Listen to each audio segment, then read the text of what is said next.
ಸ್ವಾಭಿಮಾನಿ ಸಿದ್ದರಾಮಯ್ಯ ಅದಾಗ್ತಾ ಇದೆ, ಅದು ಪಕ್ಷದಿಂದಲೇ ಮಾಡ್ತಾಯಿದ್ದೀವಿ ನಾವು.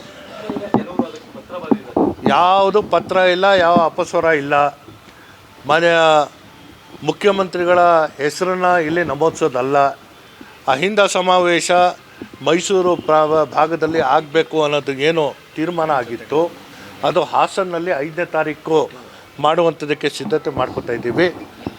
ಇದೇನು ಅಪಸ್ವರ ನಾನಾ ಭಾಗಗಳಿಂದ ನಾನಾ ಶಾಸಕರು ಕೊಟ್ಟಿದ್ದಾರೆ ಅನ್ನೋ ಮಾಹಿತಿ ಬರ್ತಾಯಿದೆ.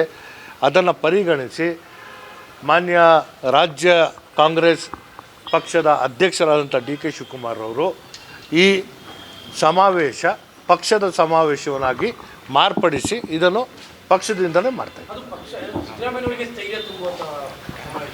ಸಿದ್ದರಾಮಯ್ಯವರು ಕಾಂಗ್ರೆಸ್ ಪಕ್ಷದ ಒಂದು ಹಿರಿಯ ನಾಯಕರು.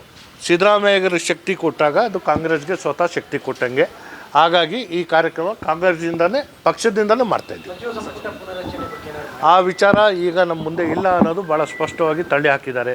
ಅದಾದಾಗ ಮಾತಾಡೋಣ. ಆಕಾಂಕ್ಷಿ ಯಾರಿಲ್ಲ, ಗೆದ್ದಿದ್ದೇನೆ, ಆಡಳಿತ ಪಕ್ಷದಲ್ಲಿದ್ದೇನೆ. ಮಂತ್ರಿ ಆಗುವಂಥ ಅವಕಾಶ ಬಂದಾಗ ನನಗೂ ಆಸೆ ಇದೆ, ಅದು ಆಗೋವಂಥ ಸಂದರ್ಭದಲ್ಲಿ ಮಾತಾಡ್ತೇವೆ. ಈಗ ಯಾವುದೇ ಅಂಥ ಪ್ರಸ್ತಾವನೆ ಪಕ್ಷದ ಮುಂದೆ ವರಿಷ್ಠರ ಮುಂದೆ ಇಲ್ಲ.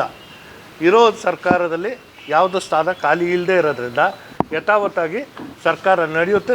ಸರ್ಕಾರಕ್ಕೆ ಬೆಂಬಲ ಕೊಡುವಂಥ ಕೆಲಸ ನಾವು ಮಾಡ್ತೀವಿ.